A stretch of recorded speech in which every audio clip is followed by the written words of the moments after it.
Hello, I'm Janet St. Laurent, Managing Director of GAO's Defense Capabilities and Management Team. Long-standing weaknesses in the Department of Defense's business operations result in billions of dollars being wasted each year. DoD has more areas on GAO's high-risk list than any other federal agency. DoD has taken some steps to improve its business operations, and the Deputy Secretary of Defense has recently been given additional responsibilities as the Department's Chief Management Officer. This is a good beginning, but to achieve lasting results and pave the way for these issues to be removed from GAO's high-risk list, DoD needs to clearly define leadership responsibilities and accountability for improving business outcomes throughout the Department and take specific steps in each of the high-risk areas. Let me highlight a few of the areas, what DoD has done, and some examples of what it still needs to do. First, DoD has tried to overhaul the information technology environment that it relies on for business operations. However, unreliable cost and schedule estimates and poorly defined and controlled requirements have caused it to invest in systems that have not delivered promised capabilities and benefits on time and within budget.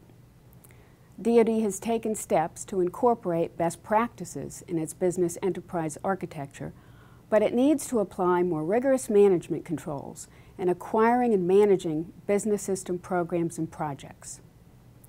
Second, DoD needs to improve its efficiency in spending over $150 billion on its supply chain each year.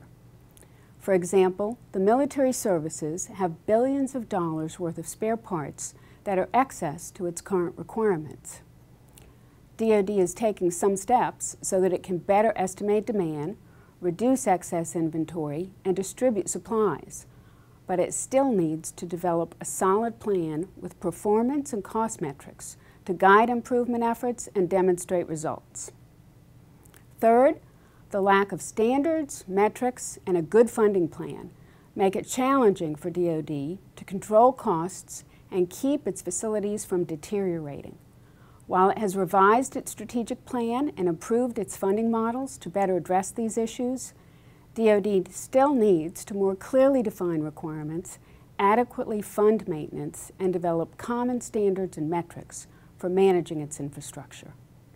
Fourth, DoD's financial management deficiencies have compromised its ability to demonstrate effective stewardship over its financial resources. DoD is one of only 3 federal entities whose financial reporting cannot be audited. DoD has developed a plan that identifies near-term actions to improve its ability to achieve audit readiness in selected areas, but it still needs to implement these priority efforts across the department, sustain high-level senior leadership involvement, and monitor progress so that it can achieve measurable results.